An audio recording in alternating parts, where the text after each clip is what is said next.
Alhamdulillahi Rabbil Alamin wassalatu wassalamu ala rasulillah amma ba'd wassalamu alaikum wa rahmatullahi wa barakatuh. Arúgbó fún Allah subhanahu wa ta'ala tó tún ṣe wà kò lórí dáadáa ilé ìtàmọ̀ sí al-Islam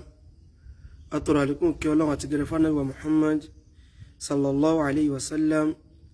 ẹni tí Allah subhanahu wa ta'ala tó sì náwó kó sí dáadáa fún ẹnì kọ̀ọ̀kan wa.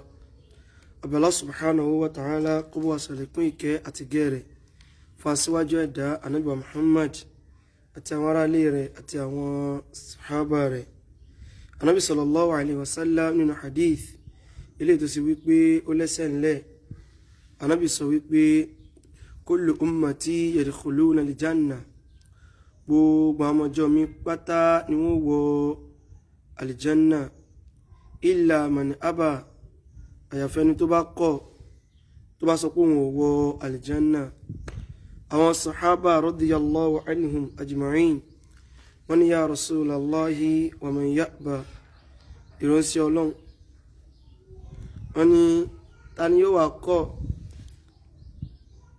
tí ó sọ pé òun ò wọ aljanna. Ìwé ìjà ń bì náà.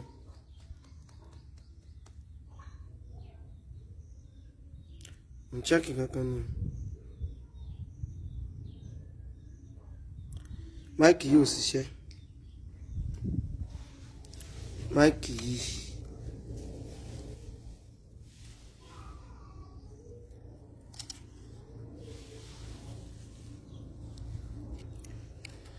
Máìkì yìí kí ló dé kò ṣiṣẹ́.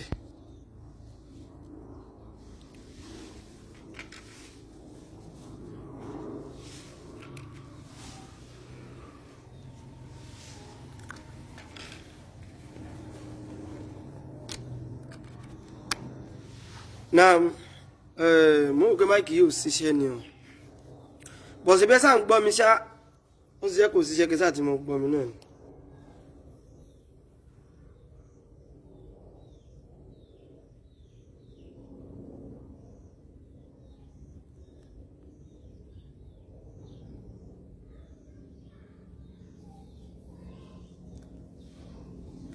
Máìkì yìí ò ṣiṣẹ́, mo fẹ́ kó ṣe kí ló dé.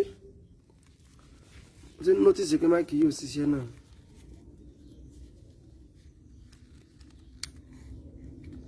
Káwọn bínú tí okay náà lẹ́kẹ̀ẹ́ bá ń gbọ́ mi ẹ jẹ́ kí n yọ ọ̀gbẹ́ni máìkì kúrò bóyá nǹkan kan ló rọ̀lù ní àdó nù.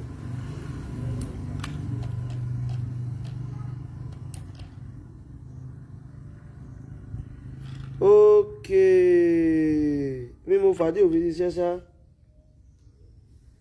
kò kí ń ṣe tí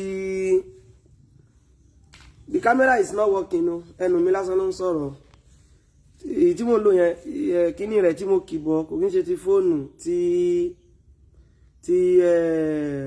tí camera ni, mo ti ṣe mistake wáyà yẹn síra wọn. Náà òní ni ọjọ́ Wednesday on the 23 on the kini on the 23 ọjọ́ Wednesday tó bá di ní a fẹ́ sọ̀rọ̀ nípa ọ̀rọ̀ kéèsì tó wà láàrin al-Imam Fadilatu Sheikh Abdul Hakim al-Mutamtam al-Mubajjal al-Kutubi àti bàbá wọn ní Lágége.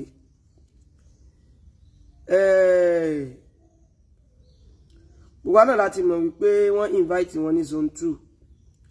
Ìjọ alákọ̀ọ́kọ́ tá a lè jọ kọ́kọ́ lọ síbẹ̀ jẹ́ ìjọ Monday. Ọ̀dà kan on the 6 kọ́ ẹ̀ ni, on the 6 ló máa jẹ́ báyìí.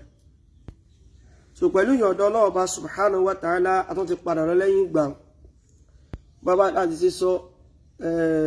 bàbá wọn Lágége wọn wá ní ìjókòó eléyìí tí tó lọ yìí. So lágbára Ọlọ́run Ọba subhanahu wa ta'ala another kìíní ó máa jẹ́ ọ̀la Thursday. So téèyàn bá ní ìyẹn 24 Thursday lọ́la tó wá láǹfààní kó wà ńbẹ̀ ní zone 2 ní Oníkan lọ́bẹ̀ kò sáburú ńbẹ̀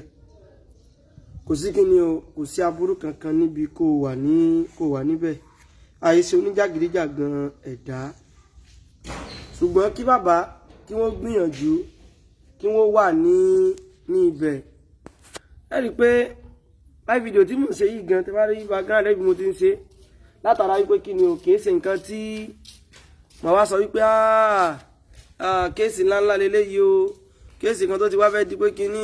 àwọn èèyàn wá ń sá kíjokíjo torí àwọn irọ́ taari tí wọ́n ṣe kíni o tí wọ́n ń pa káàkiri òun nìyẹn mo rò kóyé ok wọ́n níjọ́ Monday on the 7 àbí on the 7 Monday ẹ má bínú mi ò mọ déètì yẹn dáadáa lórí on the 7 so but ó láwọn ọ̀rọ̀ kan tí mo rí tí àwọn kan pa tó fọ́nì sí mi tó ṣe kí ni o tó fọ́nì sí mi gan àwọn ọ̀rọ̀ yẹn fọ́nì sí mi èyí tó ń pè ní dẹ́kun ẹ̀ bàbá ó kọ nǹkan kan irọ́ ńláńlá dẹ̀ ni wáyé tẹ́yìn yẹn yìí ń pa irọ́ báyìí alákọ̀ọ́kọ́ ni wípé I understand pé nǹkan tẹ́ ẹ fẹ́ kó ṣẹlẹ̀ gangan ní tẹ́ fẹ́ kó ṣẹlẹ̀ gangan ni wípé bí ká mọ bẹ̀bẹ̀ ká mọ ní ẹjọ́ torí tọlọ́hun bàbá ẹjọ́ àní ṣe bẹ́ẹ̀ mọ́ sáà tí wá sí sọ báyìí o ní tẹ́ fẹ́ kó ṣẹlẹ̀ nìyẹn ẹ wá rí wípé kíní yẹn ò ṣẹlẹ̀ ẹ wá ń pa irọ́ dẹ̀nkọ̀ bàbá wa lọ kọ post wípé nísìnyí báyìí ẹ̀yin ò ní ríra yín gbà tẹ́ bá ń pa irọ́ yẹn o mo ráwọn kan tó sọ pé Kutubi ó ti rù bàjẹ́ síbá náà ní sábà máa ń rù gan níbù tí wàhálà bá ṣe ìṣẹ̀lẹ̀ náà ṣé béèyàn ṣe sábà máa ń rù nìyẹn ni débi wallahi kò sí wàhálà kankan inú kan tẹ́ fẹ́ kó ṣẹlẹ̀ ni wípé tó dá wa lójú ó ní pé ẹ fẹ́ kó jẹ́ wípé wọ́n máa detain ẹni yìí lọ́jọ́ alákọ̀ọ́kọ́ tí wọ́n kọ́kọ́ lọ sí bẹ́ẹ̀ kán mọ́ wálé èyí tó sì ẹ̀yìn àti Abasari Shitu sáàmù bẹ́ẹ̀ sí update lójoojúmọ́ ni ìsìn ló wá di wípé ẹ̀mí ìfẹ́ update ni torí pé irọ́ ni o irọ́ ni ìtẹ́fẹ́ kó ṣẹlẹ̀ gangan ò tí ì ṣẹlẹ̀ ó wà nínú nǹkan tó ṣe kí ni o ó wà nínú nǹkan tí ń dùn yín ìtẹ́fẹ́ kó ṣẹlẹ̀ kó ṣe kí ni o kò tí ì ṣẹlẹ̀ ìtẹ́fẹ́ kó ṣẹlẹ̀ ò tí ì ṣẹlẹ̀ ìtẹ́fẹ́ kó ṣẹlẹ̀ tí ò tí ì ṣẹlẹ̀ yẹn òun lẹ wá fi ń kọ̀rọ̀ tẹ́ fi ń pa irọ́ ìtẹ́fẹ́ kó ṣẹlẹ̀ tí ò ṣe kí ni tí kò ṣẹlẹ̀ yẹn òun lẹ wá fi ń kọ̀rọ̀ tẹ́ wá ṣe kí ni o tẹ́ wá ń pa irọ́ torí ìtẹ́fẹ́ kó ṣẹlẹ̀ gangan nìyẹn ẹ fẹ́ kán dìtẹ́ ní ẹni wọ́n ti ń kọ́ lọ́jọ́ pé ẹ̀rọ gúgúrú àtẹ̀pà lọ́wọ́ fún ẹ̀pà àti gàrí oúnjẹ àwọn ẹlẹ́wọ̀n nìyẹn ṣùgbọ́n ẹ wá rí pé kíní yìí ò ṣẹlẹ̀ bẹ́ẹ̀ ẹ dákẹ́ next time ẹ wá rí nǹkan kan kọ́ nítorí fọ́nì sí ni pé bóyá jẹ tàbí jọ wo nílé yìí kọ́ nítorí kọ́ pé àáfà Kutubi ti dọ́gbọ́n lọ ń bẹ̀bẹ̀ lẹ́yìn wá ìtẹ́mọ́ parọ́ báyìí ẹ̀yin ò alùkẹ́mù ò jámọ̀ kankan lọ́dọ̀ yín o wallahi ìrí tí mo rí àwọn èèyàn yìí ni pé alùkìyàmọ̀ ò jẹ́ nǹkan kan lọ́dọ̀ wọn alùkìyàmọ̀ ìtàn fẹ́ gangan nìyẹn sẹ́rí nǹkan tán fẹ́ yẹn gangan ni pé kí Ustaz Abdulhakeem Kutubi o kí wọ́n wá mọ́ bẹ bàbá wọn lágége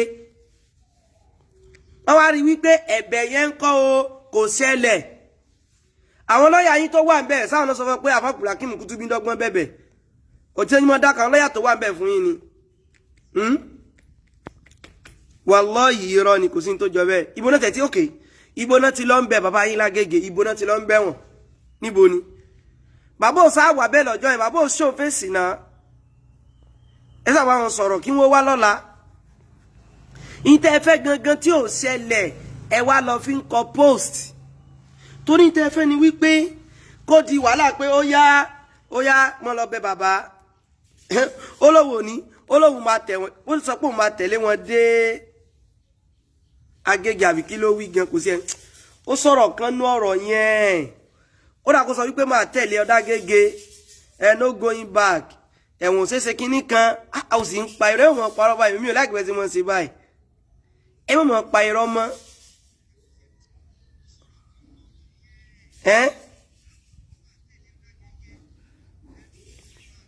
ẹ mọ̀ pa irọ́ mọ́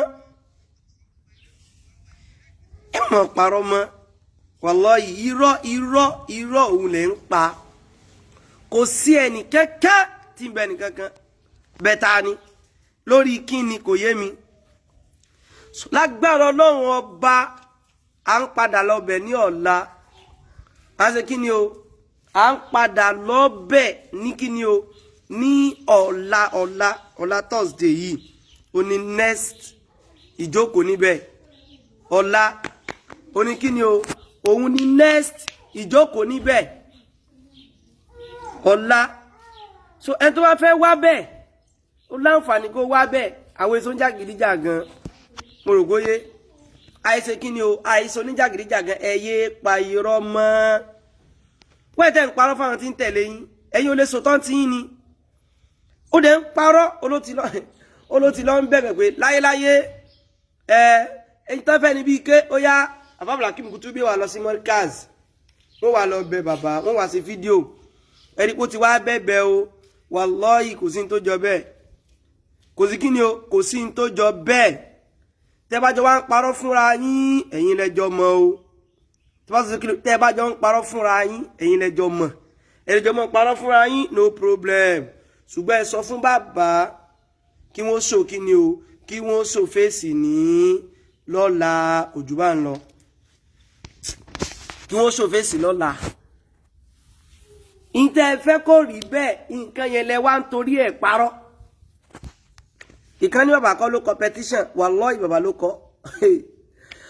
náà ní ìsìn báyìí ìwọ tó sọ pé bàbá kọ́ ló competition yẹn ìwọ rọ̀rọ̀ sọ àwọn tó lè mọ́ sọ pé bàbá kọ́ ló competition àwọn ni bíi ká dẹ̀ǹpẹ̀ bàbá èyí tó wà l'Amẹ́ríkà àwọn yẹn sàlúnákà àwọn yẹn ló lè mọ́ sọrú ẹ̀ ẹ̀wà rí nǹkan kan sọ wálé mi ò fẹ́ fún yín lọ́bẹ̀tì ni ó wá ń dùn yín àbí orí nǹkan kan sọ ní sáàmọ́ iye fídíò tí èyí tó wà l'Amẹ́ríkà yẹn tó ṣe nínú mọ́tò lásìkò kéèsì òun àti Abbas Saheed Shittu kèso nǹkan kò sínú kéèsì yẹn ó kàn pariwo ti ẹni òun náà fẹ́ fi kíní yẹn popular ń gbà ní Ọlọ́run sì ti láyé òmò látara rẹ̀ kí ló tó wá kù kí ló tó wá kù ṣùgbọ́n lórí eléyìí nìsín òun gangan ò rí kíni o kò rí update ẹyọ kan báyìí kò rí ṣe update kan lẹ́yìn èyí tó ṣe tó kọ́kọ́ ṣe gan lórí rẹ̀ báyìí wọ́n ṣe program yẹn bí ìgbà téèyàn bá ń sọ̀fọ̀ ni ọ̀rọ̀ ẹ̀sìn ló kàn wá ẹ̀dẹ̀lẹ́fẹ́ change di nǹkan míì àti gbọ́ ọ̀rọ̀ ẹ̀sìn làwọn bá yín sọ ìjọ làjọ mọ́ discuss irú ọ̀rọ̀ báyìí ẹ̀yin lẹ sọ gbogbo àwọn ọ̀rọ̀ yìí lẹ sọ di kíni o lẹ sọ di irú ọ̀rọ̀ báyìí tó bá jẹ́ pàfà kùtùrí bá ń bẹ̀bẹ̀ lóòótọ́ ni wallahi ẹ ti gbé fídíò rẹ̀ jáde tàbí ọ́díò ẹ̀yin mọ̀ ni ta ni o mọ̀ yín ìgbà táwọn tó ti bá yín ní issue táwa bẹ̀yìn fídíò rẹ̀ sì wà lórí YouTube di sí náà ìgbà tí even kí n sọ ẹnìkan Dr. Mọ́lájà ìgbà táwa bẹ̀bẹ̀ ṣé kò sí lórí YouTube di sí ni àáfà kan tí wọ́n náà ní Misra lámì àbíkí náà pé ṣé kò sí lórí YouTube di sí ni ìbọn náà ti wá ń bẹ̀bẹ̀ tá náà sọ pé kan náà lọ bẹ̀ tán ní ká bá wọn bẹ̀ wọ́n yín tẹ́ ẹ fẹ́ gangan ní ká wá bẹ̀bẹ̀ yẹn kò wá tí ì ṣẹlẹ̀ ó wá dọ́gbọ́n ń parọ́ fáyé kí ló dẹ̀ ń pa irọ́ ẹ̀yin ò mọ̀jú rọ́ lọ ní kó sílẹ̀ dùn mí bàbá yín náà ń kọ́ kí làwọn náà mọ̀ ṣe ṣèbí irọ́ làwọn náà mọ̀ pa kọ́rùn bíbà ṣèbí irọ́ yìí náà làwọn náà ṣe kí ni làwọn náà ń pa tó gbé wa débi tó gbé wa dé yìí bàbá ẹjọ́ show up lọ́la o mẹ́kọ̀ọ́ra show face o lera mo nbe ìgbà tẹ́ bá wá bóyá ní tí ó ṣẹlẹ̀ bó tẹ́ wà ní ìjẹjọ awale pẹ̀lú àlàáfíà ni o ṣùgbọ́n tó ṣe kíni o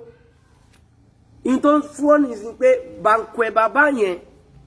wá yìí tó ń pa irọ́ ìwọ yìí kan náà ló sọ wípé kíni o ló sọ wípé wọ́n ti arrest eléyìí ta ebi ò kàn fẹ́ mọ́ fún àwọn èèyàn ní gbogbo ọ̀rọ̀ tó ṣẹlẹ̀ ńbẹ̀ ni náà àwọn olówó nínú yín gbogbo bẹ̀ tó ju àwọn lọ́yà lọ tí wọ́n wà ńbẹ̀ ni lọ bẹ̀ àwọn lọ́yà yín náà káwọn lọ́yà àwọn lọ́yà ò sì ní parọ́ fún ẹ̀ náà àbáwọn ló ń fún ẹ ní back information ẹnìkan sọ wípé I noticed I did not see Kaje Baba's post again. Maybe he has removed me because I always slash him. Àyìn náà mọ̀ láṣ ẹ̀ mọ̀. Ṣùgbọ́n tó ṣẹlẹ̀ ní wípé kò wulẹ̀ sí update kankan lórí kéèsì Ustaz Kutubi látijọ́ ìmọ̀. Kò sí nǹkan kan tó fẹ́ kọ́ ńlẹ̀ àfirọ́ ṣùgbọ́n ọ̀rọ̀ yẹn ń já. Bó ṣe lọ kọ èyí tó kọ yìí gangan náà bó ṣe lọ kọ wípé ó ń bẹ̀bẹ̀ àwọn èèyàn rẹ̀ sọ fún pé but oníyàwó mẹ́ta sọ wípé kéèsì yẹn fẹ́ fọ Kutubi náà bó ṣe kọ́ nìyẹn. Kájẹ́ bàbá Abidẹ́pẹ̀ wá sọ wípé náà òun fẹ́ rẹ́rìn ní bí Jaguar ṣe wá ní kíkíkíkíkí ó wá ẹ̀rín yàngì irọ́ ni. Kéèsì yìí bó ṣe wà yìí Al-Imam Abdulhakeem Kutubi náà ó sì ń fẹ́ fọ kí n sọ pé ó ń fẹ́ fọ òdodo lọ́wọ́ tó láwọ̀ òrí rí pé bóyá àwa ń jà ẹ̀yin lẹ fẹ́ sọ di ìbẹ̀ ọ̀rọ̀ ẹ̀sìn là ń ṣàlàyé mo rò póyé ẹ̀ lẹ́fẹ́ ṣe kí ni o ẹ̀yin lẹ́fẹ́ ṣe kí ni o lẹ́fẹ́ sọ di gbogbo tẹ́ sọ di yẹn ẹ̀yin lẹ́fẹ́ sọ di bẹ́ẹ̀ àwọn yẹn wá sọ wípé but oníyàwó mẹ́ta mọ̀ sọ wípé kéèsì yìí o Kutubi ló ń fẹ́ fọ̀ níwá ní irọ́ tó ráwọn èèyàn náà yín táwa ń sọ bí àwọn èèyàn ń wò yín tóun náà ń kọ àwọn èèyàn ń rí ẹyọ kan tó ti kọ látijọ́ ẹ̀ náà nìyẹn o mo rò pé ẹyọ kan àwa mọ̀ pé kápò òtọ́ ni ẹ ti máa fún wa fídíò kan wá bẹ́yìn kápò òtọ́ ni ẹ ti fún wa fídíò pé ẹni yìí ti wá ń bẹ̀bẹ̀ tó dá mi lójú sáwọ ọmọ yín ni sáwọ ọmọ yín ni àmọ̀sẹ̀ yín fún tẹ́dẹ́ kóòtù àmọ̀sẹ̀ yín ẹ̀ẹ́dọ̀gbọ́n wẹ́nì nǹkan tó ṣe wípé yóò dọ̀gbọ́n ya fọ́tò ẹni yẹn jáde pé ẹ̀ẹ́dọ̀gbọ́n ya mbọ́nà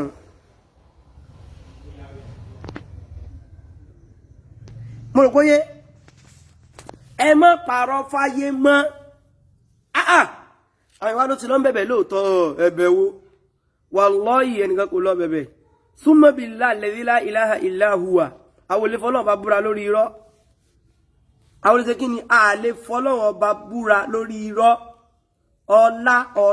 ọlá tó máa pàdé ń bẹ̀ ọlá ní zone 2 ní oníkan a máa pàdé ń bẹ̀ lọ́la àwọn lè parọ́ débi pé àníkan tó lọ parọ́ wípé oníyàwó mẹ́ta mo wá ń bẹ̀bẹ̀ nínú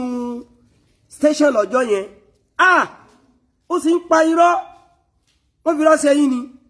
ó lè mí ń bẹ̀bẹ̀ ele sọ pé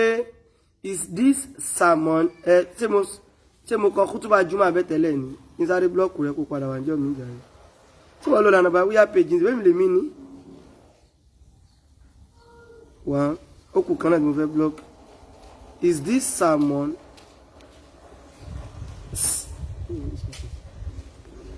sermon ìmọ̀rímọ̀ Samuel àbíkí ló kọ̀ rẹ̀ mo fẹ́ blọ́ọ̀kù rẹ̀ dànù farabalẹ̀ má wàá rojọ́ yìí fún mi bí so ibo ni mo lọ ni wípé ẹ̀yin lẹ máa fún ẹ̀yin lẹ ń pa irọ́ ìkànnì mo wá síbẹ̀ mo wá ṣe kí ni o mo wá ń bẹ̀bẹ̀ nínú kóòtù lọ́jọ́ yẹn nígbà mo ń bẹ̀bẹ̀ ní mo wá ń bẹ̀bẹ̀ ní èmi ń bẹ̀bẹ̀ nínú kóòtù wallahi tallahi summa billahi alladhi la ilaha illa huwa irọ́ ni irọ́ tó tó láyé ò sí ẹni tó sọ pé mo ń bẹ̀bẹ̀ ní police station lọ́jọ́ yẹn mo fọlọ́ bá búra fún yín mi ò wọnú police station yẹn lọ́jọ́ yẹn update tẹ́mi mú wá ìtàlẹ̀mí ti mú wá mi ò wọnú bẹ̀ lọ́jọ́ yẹn kò tán bí àwọn lọ́yà yín tán bá rí mi nínú police station lọ́jọ́ yẹn update tẹ́mi mú wá wallahi mo fọlọ́ búra sí ìta ni mo ti mú wá ó dẹ̀ náà ń kọ post wípé èmi lọ ń bẹ̀bẹ̀ níjọ́ yẹn nínú police station wáyìí sọ́fi rọ́ṣẹ́ yẹn náà must you people lie I don't understand o ó lè ní ó ní mo wá ń bẹ̀bẹ̀ ní police station lọ́jọ́ yẹn ó ní mo lọ ń bẹ̀bẹ̀ ní o mo subhanallah ẹ gbà mí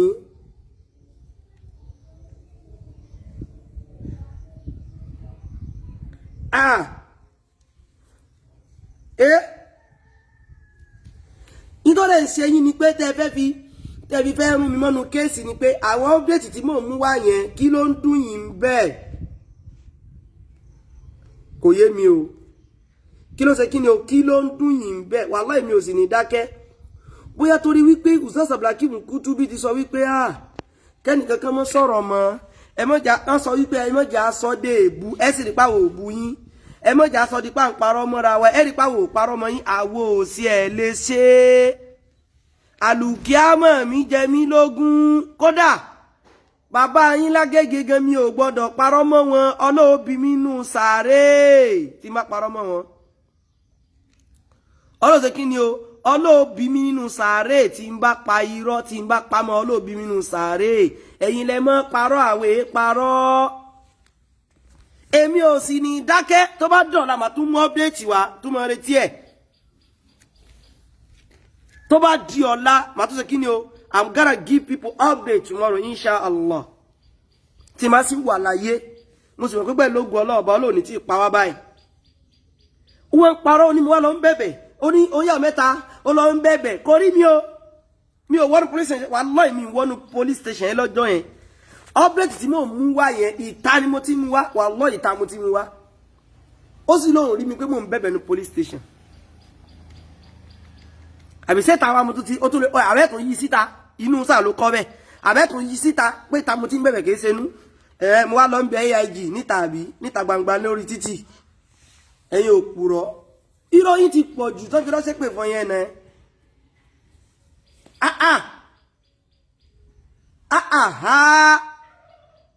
irọ́ yín ti pọ̀ jù irọ́ yín ṣe kí ni ó ti pọ̀ jù ìtẹ́ ẹ fẹ́ tó yé wa òun ní tẹ́ ẹ fẹ́ gangan ni pé kó jẹ́ wípé Ustaz Kutubi káwa mọ̀ bẹ babalágége mo rò pé ká mọ̀ bẹ wọn ẹ wá rí wípé kò sí ẹ wọ́n sí kí ni o ẹ rí pé kò sí rẹ̀ ẹ wá ń fi yẹn sí kí ni o ẹ wá fi ń parọ́ tó bá tún dọ̀ látò fáwọn èèyàn lọ́bẹ̀ẹ́tì ibo la bá dé ẹ̀yìn yẹn fọkàn bá ẹ bá wulẹ̀ dàmí láwùjọ fẹ́ pè mí màá fún yín lọ́bẹ̀ẹ́tì kó ṣe ká ṣe nínú pólísì gangan á ṣe nínú bẹ̀ màá fún kí ni o màá fún yín ní ọ́pdẹ́ẹ̀tì lágbára Ọlọ́run lọ́la lágbára Ọlọ́run á sì jọ débẹ̀ lọ́la náà ní lágbára Ọlọ́run inshallah sọ irọ́ tí wá ti pọ̀ jù àwọn òdẹ ní parọ́ àbí Allah subhanahu wa ta'ala kó mọ̀ sí wa ní òpùrọ́ pọ́ìntì mi ni pé tó bá di ní ọ̀la ẹjá pàdé ní zone 2 ní kí ni òní kan ní zone 2 number 1 number 2 ni wípé Ustaz Abdulhakeem Kutubi ò lọ bẹ nìkankan irọ́ ni wọ́n ń pa irọ́ ni wọ́n ń pa Ustaz al-Imam Abdulhakeem al-Kutubi wọn ò lọ bẹ nìkankan irọ́ náà ń pa irọ́ la bí gbogbo wọn wọn ò bẹ nìkankan lábàbà lágége wà lábàbà Kánò wà lábàbà bàbà wọn ò bẹ anybody kí ló fẹ́ bẹ́ẹ̀ wọ́n dáràn ní kí ló ń bẹ̀bẹ̀ fún tẹ́yìn ó bà tún bẹ̀ wá ló kù ẹ̀dá wà tún bẹ̀ wá pé mọ́ bínú ẹ fi wá lọ́rùn lẹ̀ ẹ sì ti bẹ̀ wá bẹ̀ wá náà gbọ́ ni torí ẹ̀fẹ̀ ká sọ̀rọ̀ yín mọ́ náà ni a sì mọ̀ sọ ẹ̀ ń bà síláàmù jẹ́ ẹ̀ ń fi síláàmù bójú ẹ̀ ń bà jẹ́ ànígbà láìláì bá sì jọ mọ́ sọ lọ́nu èmi ò sí ẹni dákẹ́ǹtè mi ìwọ kọ́ àmọ́ halẹ̀ mọ́ mi pé Ustaz Kutubi sọ pé kẹ́ni kankan mọ́ ìsìn lọ ẹ̀sẹ̀ àmọ́ wípé Kutubi sọ pé ká mọ́ sọ̀rọ̀ mọ́ ẹ̀sẹ̀ mọ́ Kutubi ẹ̀sẹ̀ jẹ́ èèyàn lọ́dọ̀ rẹ tó fi sọ fẹ́ mi pé ṣe bí àfà Kutubi sọ pé kẹ́ni kankan mọ́ sọ̀rọ̀ nu yín lórí ọ̀rọ̀ yìí ẹ̀yin fẹ́ ká dákẹ́ sáàmù wípé ń tẹ́ ń fẹ́ ni pé ká mọ́ sí update gan ní social media ni wallahi mo fọ́nà búra sí ẹ̀rọ jẹ́ mi ò bá yín fi ọ̀rọ̀ yìí lójú fa yín tẹ́ fẹ́ gangan ni pé ká mọ́ sí update kankan ní social media pẹ̀lẹ́rì tó dájú èmi nìkan fẹ́ sọ̀rọ̀ pọ̀ ni o yín tẹ́ fẹ́ ni pé kí òfin ó dé wá pé ká mọ́ sí update gan mi ò lẹ́ tí ìsàwọn àṣírí yín tà ń tú o ẹ fẹ́ kó fi ó dé wá gangan ká mọ́ sí update yìí gan ṣùgbọ́n lọ́wọ́ gbà fún yín ni táná sílẹ̀ ń lépa rẹ̀ tí wẹ́mi nìkan náà ni àtàwọn míì tàn bá ń sọ̀rọ̀ ṣùgbọ́n tèmi ó kún yín lójú náà ó kún yín lójú gan èmi rẹ̀ ń sọ fún yín wallahi tó bá tún di ní ọ̀la lágbára ọlọ́ọ̀ba ọlọ́mọpọ̀kù ló ń sọ̀rọ̀ màá tún mú update wá pàtó ṣe kí ni o máa túnmọ̀ kò tí sí nǹkan kẹta ilé fi mí ṣe freedom of speech wà èmi ní kí n sọ kí ni mo fẹ́ sọ kò jù bá ń lọ náà kí mọ́ dìfẹ́ mú yín ní tó lè jájọ lẹ́jọ́ ń kọ́ọ̀tù nìyẹn kò jù bá ń lọ mi sì ní dìfẹ́ mú ẹ tẹ́lẹ̀ náà kò wulẹ̀ sínú ẹ̀sìn mi náà kí n dìfẹ́ mú rẹ kò sínú ẹ̀sìn mi kò bá ẹ̀sìn mi mu náà kí n wulẹ̀ defame ẹ kò bá kí ni o kò bá ẹ̀sìn mi mu kò bẹ́sìn mi mu kí n defame ẹ náà ó ta àpáti pé àpáti ọ̀rọ̀ ìjọba ó takò ẹ̀sìn mi kí n defame èèyàn kò lọ ìlà ìpẹ̀lẹ́sìn tèmi gangan kò lọ ìlà ìpẹ̀lẹ́sìn mi ẹ̀sìn mi takò kí n defame èèyàn kì í ṣèjọba mò ń bẹ̀rù ẹ̀sìn mi gangan ẹ̀sìn tí Ọlọ́run subhanahu wa ta'ala tó fi rán Ànábì wa Muhammad sallallahu alayhi wa sallam ó takò ká defame èèyàn ẹ̀sìn wa takò kì í ṣèjọba lèmi ń bẹ̀rù lórí yín ẹ jẹ́ hold on assalamu alaikum ẹ jẹ́ hold on fún díẹ̀ ẹ̀sìn wa ó ṣe kí ni o ó takò ká defame èèyàn náà ẹ̀sìn wa ó takò ẹ̀sìn wa takò kì í ṣe pé mi ò bẹ̀rù ìjọba lórí yín ẹ̀sìn mi gangan sọ pé kí n má wulẹ̀ ṣe ìjọba náà tún wá fara mọ́ ṣùgbọ́n ẹ̀sìn mi gangan mo gbé lójú kó tó kan ìjọba mọ́rọ̀ bóyá mo ń bẹ̀rù ìjọba èmi ò wulẹ̀ ní defame èèyàn tẹ́lẹ̀ ẹ̀sìn mi wulẹ̀ kún mi lójú ju gbogbo yẹn lọ ẹ̀sìn mi sọ wípé mi gbọ́dọ̀ bókó èèyàn jẹ́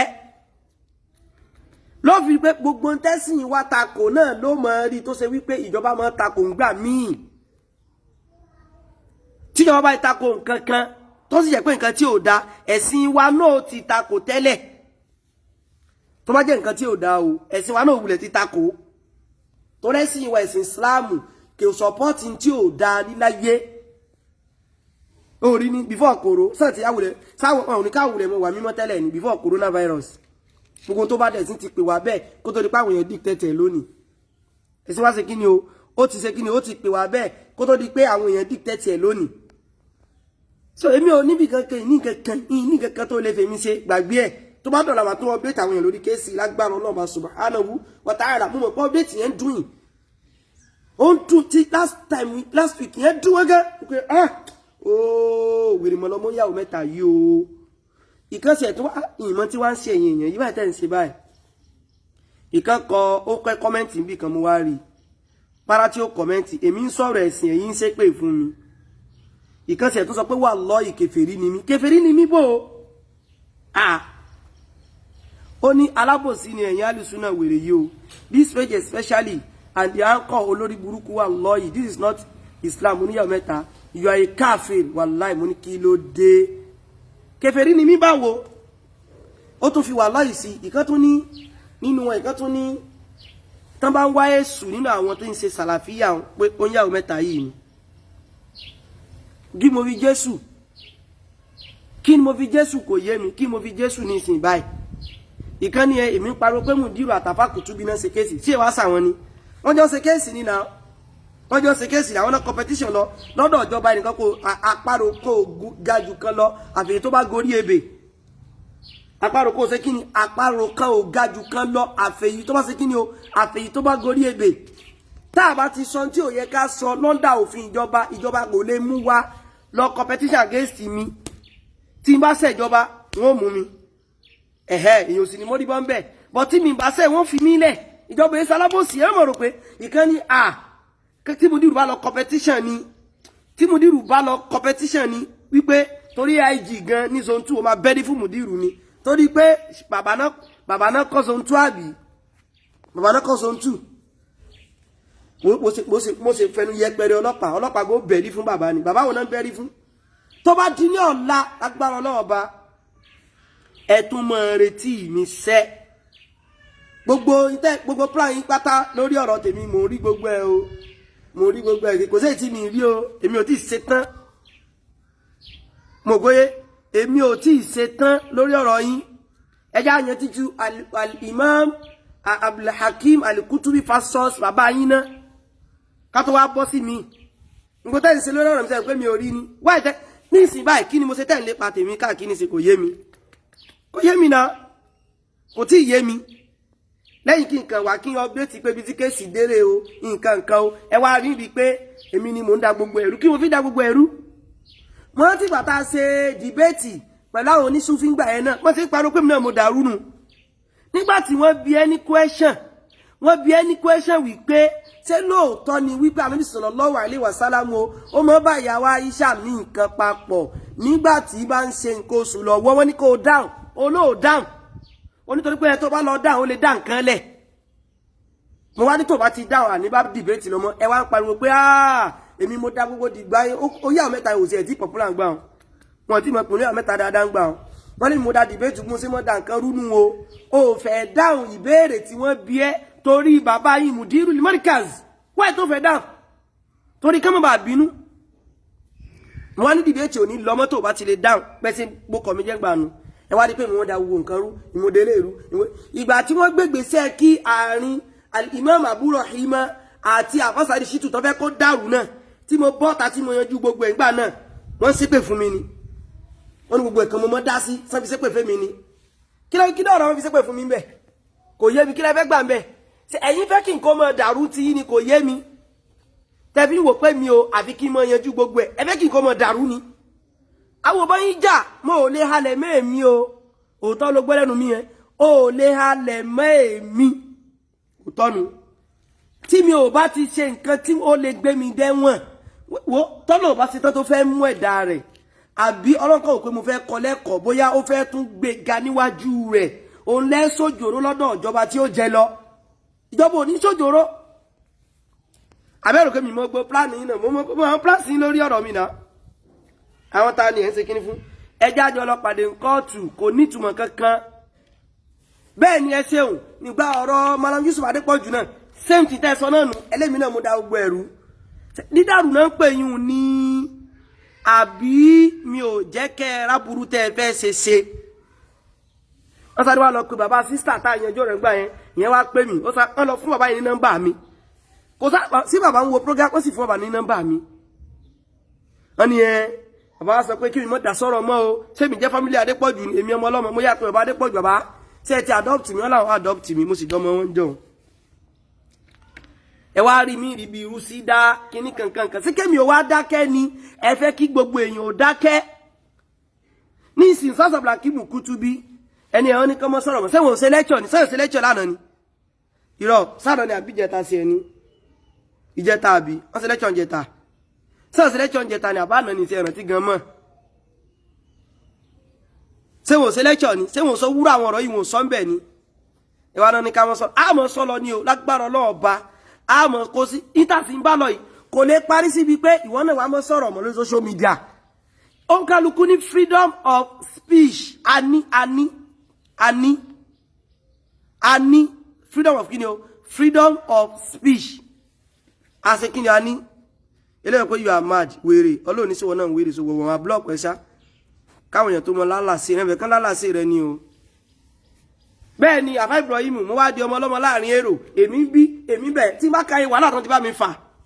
mo rántí ìgbọ̀rọ̀ Professor Aláró náà tó ń parọ́ mọ́ wọn mo rántí ìgbà tó lọ fọ́jì lẹ́tà lórí ọ̀rọ̀ Sheikh náà lẹ́à mo rántí wọ́n pariwo mí kí náà ni pé kí n wàhálà tèmi mo rántí gbà náà èwo tún ni o mo rántí gba ọ̀rọ̀ Sheikh Komorudeen Yunus tó parọ́ mọ́ wọn náà mo rántí gbà náà wọ́n sì pariwo mí kí nu ìkẹsẹ̀ dídì lọ ṣe post lórí mi wípé torí pé mo fẹ́ mọ́ so máwọn èèyàn láńlá yẹn torí rẹ̀ ní ó ní torí rẹ̀ ní mo fi mọ́ dìfẹ́ǹdì wọn ìgbọ́dọ̀ Malam Yusuf Adépọ̀jù mo rántí yẹn náà ìgbà èwo tún ni náà o ó pọ̀ yìí lẹ́nà tí gbogbo ẹ̀ mọ́ ní wọ́n sì mọ́ dákọ́ ọmọ pariwo kọ mi mọ́ pariwo kọ mi tí lóde kẹ́ pariwo kọ mi ni lọ́lọ́kọ́ náà ẹ̀fẹ̀ mi lẹ̀ ẹ̀yí lẹ́ mọ́ sí tọ̀dọ̀ tí ẹ̀ sì lè dé mi lákẹ́ o wo ó rí pé mi lo glasses wa ẹ̀ lè ṣe kí ni o ẹ̀ lè dá mi lákẹ́ o I was brought up in Ajégúnlẹ̀ bó wá jẹ́ pàjégúnlẹ̀ náà ti brought wa up yẹn ẹ̀sìn kò ní jẹ́ káwọ́ ṣe wọ́nranwọ̀nran Ajégúnlẹ̀ ní Bádíà lèmi sọ fún yín o Àpápá mo rò gbóyé ṣùgbọ́n tó ń ti bẹ́ẹ̀ ẹ̀sìn wa kò ní sọ wípé ká mọ̀ sí kíní náà ẹ gbàgbé rẹ̀ ẹ lè rẹ́ni tí ń ṣe fẹ́ mi o mo rò pé ẹ lè ṣe kíní o ẹ lè rẹ́ni tí ń ṣe ẹnìkan sọ wípé lọ́ọ̀yà ló yẹ kó mọ̀ sí update yà pé gbogbo yín ò mòfin ni gbogbo yín ò ṣe kíní gbogbo yín ò mòfin ni òfin ò sọ pé kí n má sọ̀rọ̀ gbogbo yín ò mòfin ni àwa mòfin mi ń ṣeré o mo mọ̀ nǹkan tí mò ń sọ o amòfin o òfin ò sì pamọ́ fún ẹnì kankan òfin ò pamọ́ fún ẹnì kankan amòfin débi pé òfin sọ wípé mo lè sọ̀rọ̀ níta ẹ̀yin ò kí ráwọn kíṣìsì níta ń fà ní èmi ò fẹ́ dákọ̀ àwọn nǹkan tí ò bá ti kàn mí ni o bọ́jẹ́ fún ní kéèsì ìkànnà àwọn tó ń ṣe tíátà láìpẹ́ yìí tọ́lọ́bọ́mọ kan ṣe kinní kan ìfẹ́ mọ́ sọgbà àwọn oyin òkè sọ̀rọ̀ tá gbọ́dọ̀ mọ̀ dá sí ní tiwa sẹ́yìn ò rí wípé nígbà tí wọ́n lọ sí kóòtù níjọ́wọ́ náà lọ láìpẹ́ yìí náà ní tán lọ àwọn tó jáwọn sọ̀pọ́tẹ̀ tó sọ pé ṣe yẹn wọ́n ṣe fídíò ní kóòtù gangan lẹ́yìn Black Maria báyìí tí ń ṣe fídíò mbẹ̀ mo wò náà ó ṣe fídíò mbẹ̀ kí ló tọ́lọ́pọ̀ ògbé lọ́yọ̀ òsì àkóní kí lọ́yọ̀ wá mọ̀ sọ̀rọ̀ náà mo lè ṣe fídíò wá fẹ́ gbọ́ mo lè ṣe fídíò báyìí tí màá dúró báyìí ní sọ́tù gangan tí màá dúró báyìí tó rí pé tọ́lọ́pàá ni mo wà yìí amòfin náà níta kan sọ fún ni pé níta gbọ́dọ̀ ṣe òun ni bí kó jẹ́ wípé bóyá àbáyàn ló kọjẹ́ wọ́n lè gbé wa ń bẹ̀ hàn à ń fẹnu bá tèèyàn jẹ́ ìtẹ́yìn ò jẹ́ à ń sọ bẹ́ẹ̀ òǹrè freedom of freedom mo fẹ́ ka kí tẹ́ni kọ́ ni o ó ti ń sá lọ tẹ́ni yìí kọ́ mo fẹ́ ka freedom of speech in ongoing case in court as long as you don't break the law bẹ́ẹ̀ ni náà èyàn lè sọ̀rọ̀ lórí nǹkan tó bá ń ṣẹlẹ̀ náà tó bá sáà ti break kíni o tó bá ti break law èmi sọ tọrọ fún yín wà lọ́yìí ẹ lọ bí àwọn tó bá mọ̀ pa òfin tẹ̀ pé àwọn èmi sáà sí lọ́ọ̀yà wọ́n sọ fún ọ pé kò sẹ́ni tó sọ pé ò lè sọ̀rọ̀ ta ní tí mo ń sọ yìí mo lè sọ lójú commissioner of police kò sẹ́ni tó sọ pé mi lè sọ̀rọ̀ ta kí n má ti sọ tí ò yẹ kí n sọ ni kí n sì lè sọ tí n bá lè defend ní tí mo ń sọ látàrọ kí náà ni mo ń sọ ẹ má parọ́ mọ́ o kí bá bò wá lọ́la o nǹkan o kò jù bá ń lọ ẹ wá fẹ́ kémi ò dákẹ́ bó ni màá ṣe dákẹ́ ìkan ṣe kíní kan jọkàn olówó kàtàbàtà alátarodo fún èmi lórí pé mò ń sọ̀rọ̀ yìí náà kéèsì yìí ṣẹ́ láàrin Alimamu Kutubi al-Ustaz ẹni Ọlọ́run fẹ́ versus bàbá yín ọlá ẹ jẹ́ ká pàdé ń bẹ̀ lágbára Ọlọ́run tó bá wá lè wá máa fún lọ́pdéètì gbogbo ẹni plan téèyàn bá rí kó ní ẹja ṣe kí ni ẹja ìkan sọ pé Kutubi is going to jail no problem now ń gbé pé bàbá yín ládájọ́ mo rò pé bàbá yín ládájọ́ ó ní Kutubi is going to jail mo ti rí bàbá yín ládájọ́ ìkànsẹ̀ tó lọ gbé wọn sínú orin kan báyìí bàbá yín ládájọ́ tí ó dájọ́ ń bẹ̀ ó lọ kíbọnú ẹ̀wọ̀n làgídí dẹ̀nkù ẹ̀ bàbá ti sọ wípé tí wọn ò bá ikú evidence wà lọ́la wípé wọ́n lọ sẹ́wọ̀n straight ni mo mọ̀ pé tírù rí ò bá ṣẹlẹ̀ náà ẹ̀tùn wá parọ́ ẹ̀tùn wá yóò rí nǹkan kan míì tí ó tún ṣe kí ni o tí ó tún yí sí and again kéèsì yóò tí sí ní kóòtù kéèsì kò tí sí ní kóòtù ó sì wà ní police station wáyé tẹ́ ń ta àwọn èèyàn ẹ̀ ń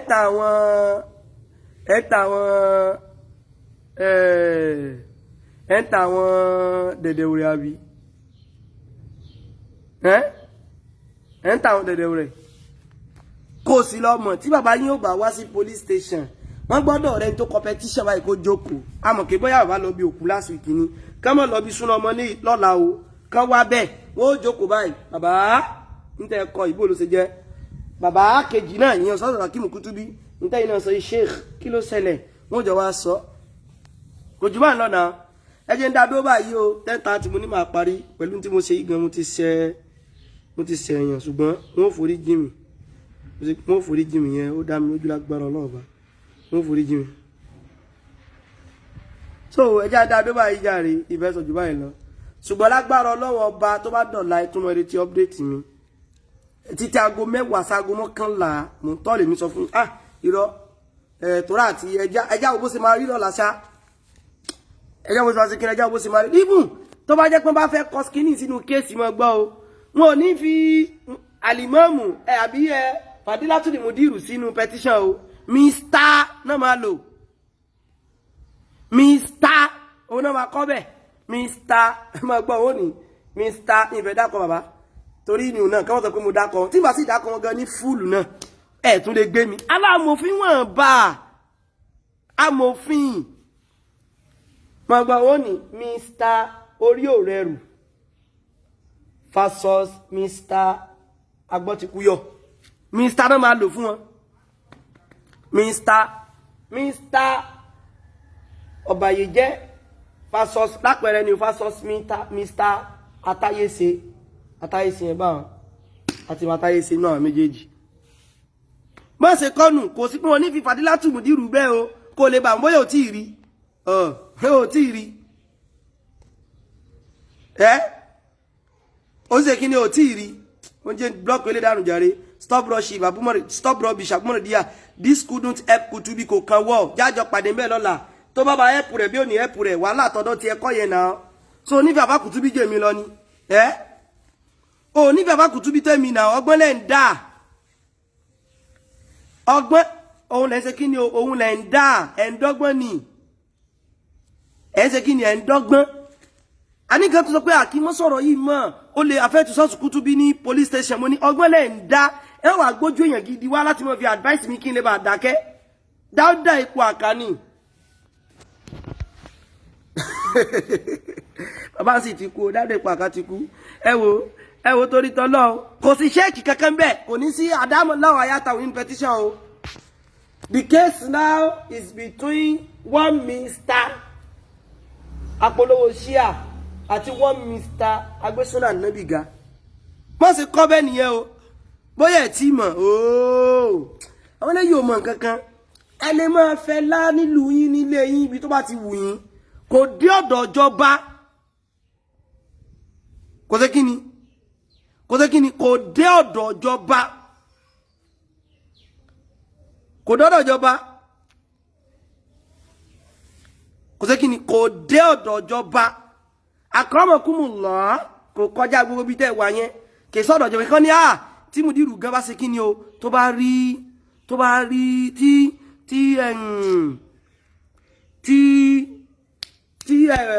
AIG tó bá rí Mùdírù báyìí ó máa tẹríba fún wọn ni ó máa tẹríba pé bàbá òkè ọlọ́mọ ṣàánú àwọn eléyìí wọ́n páyẹ́lẹ́ yàrá irọ́ ti pọ̀ jù nìkan ní Sheikh Adamu wà náà tó dá Jamia Islamiyya lẹ̀ ní Mọ̀dínà àwọn èèyàn mọ̀ pa irọ́ lọ́wọ́ wá sáré wo ẹ jẹ́ programu yóò parí wa subhanakallahumma bihamdik mo ti ṣe ní yìí ní 17 minutes kìíní. bẹ́ẹ̀ ni o bẹ́ẹ̀ ni mi ṣeré Mr. Orioreru versus Agbọ́tikúyọ̀ Mr. Enlimi fẹ́ ló ń bẹ́ẹ̀ tàbí kọ́ sọ wípé the case now is between Mr. Dedewure àti Mr. Olólùfẹ́ àwọn sàbẹ́ wọ́n lè kọ́bà náà. The case now is between Principal Secondary School and Imam Àgbà Logun State. Ó lè jẹ́ bá náà. Tó wá di kóòtù tán, wá ní ẹmọ tí àwọn tí mọ́ jẹ́ tọ́mọ wà níbi wájú adájọ́ báyìí. Wọ́n kàn ní pé court the case now is between Mr. So and so. Kò sọ̀rọ̀ bàbá ń bẹ́ẹ̀. Ẹ wo, assalamu alaikum warahmatullahi.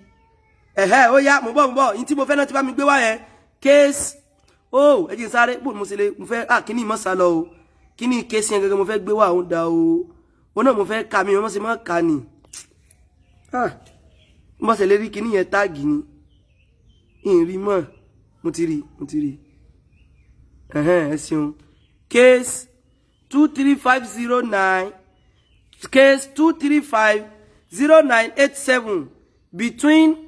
Mr. Dedewure, the preacher of Shia, versus the Sunnah, versus,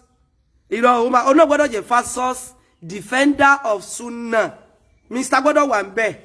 Ẹ má jà sábòsí. Mr. Gbọ́dọ̀ wà ńbi ti wọn náà. Mr. Gbọ́dọ̀ wà ńbi méjèèjì ni. Sure, Mr. Gbọ́dọ̀ wà ńbẹ̀ ni. Ẹ wá rò pé bóyá kíní. Èmi ń fẹ́ láǹbi tó ti mo ti ṣe fídíò yìí o. Ní tracker. Mo ṣe kíni? Ní tracker. Èmi ń fẹ́ láǹbí o àwòsí lẹ́ni kankan tá a fẹ́ bẹ̀rù jọ lọ́ọ̀bá subhanahu wa ta'ala nìkan lọ a sì ní báyàn ló kọjẹ́ bí báyàn ló kọjẹ́ kò lè sèfù àwa náà lọ́dọ̀ Ọlọ́run débi tí ó wà sèfù wa lọ́dọ̀ ìjọba ẹ mọ̀ rò pa àmọ́ tá à ń sọ bí bani ló kọjẹ́ ò lè sèfù wa lọ́dọ̀ Ọlọ́run ọba gangan ká tó wá sọ lọ́dọ̀ ìjọba case 2345 tó wà láàrin Mr. Pọ̀yàn versus Sheikh versus Mr. Abdulhakeem Kutubi ni ó yá jẹ́ mo rò pé bí wọ́n ṣe máa là mọ́lẹ̀ ní ọ̀dọ̀ àwọn ọlọ́pàá nìyẹn Pọ̀yàn ó wá fẹ́ dojú tì fún wọn tó wá ń parọ́ wípé kìí ṣe bàbá ló lọ competition bàbá ló competition o bàbá gangan ní competition ẹ mọ̀ gangan subhanaka Allahumma wa bihamdika ẹ wo èmi á máa sọ fún ẹ̀yin pé èmi bí èmi á ṣe wà yìí èmi á bẹ̀rù ẹnì kankan ju Ọlọ́run lọ o wàláì èmi kò bẹ̀rù fún ẹnì kankan ẹ jẹ́ ń sọ tègùn fún yín èmi tí èmi ẹ̀yin àwọ̀ yìí èmi kò bẹ̀rù fún ẹnì kankan ju ọ̀rọ̀ nìkan èmi á bẹ̀rù fún èmi kò ṣe kíkún kíni o èmi kò bẹ̀rù fún ẹnì kankan yín ṣe kíni mi kò bẹ̀rù fún ẹnì kankan ju Ọlọ́run lọ àwa àti ẹ̀yin a máa pàdé ní káàtì lọ́la náà wọ́n máa pàdé ní zone 2 lára náà ni àwa kò bẹ̀rù fún ẹnì kankan ju Ọlọ́run tí ó dá wa àwa kò bẹ̀rù fún ẹnì kankan ni tó bá di fún ní ọ̀rá náà ẹ̀yin ẹ ṣe fún pàdé fún àwa ní zone 2 ní ọ̀rá náà mo rò pé subhanaka Allahumma wa bihamdik ashhadu an la ilaha illa anta astaghfiruka wa atubu ilayk dẹ́nkẹ́ bàbá yé parọ́ mọ́ ó yẹ kíjọba ti arrest òun náà irú ẹ̀ pọ̀ irọ́ ti pọ̀ jù subhanaka Allahumma bihamdik ẹ̀rí tó wà l'Amẹ́ríkà kò wá ní nǹkan kan update kò ní nǹkan kan sọ mo sì rántí gba kí Sàfásárì Ṣítù ẹ̀mẹ́ wà nínú mọ́tò èmi sọ fún yín tó bá tún bíra kó ṣe prógrámù lónìí eléyìí ó ṣe wọ́n bí fíìmù átùmọ̀ pàdé lọ́la o lágbára ọlá pàdé lọ́la o ikú ò ní pè mí kò ní pẹ́ yín rán o ikú kò ní pa fún ìmíràn kò rẹ̀ ní pa fún ìyẹn rọra assalamu alaikum warahmatullahi wabarakatuh.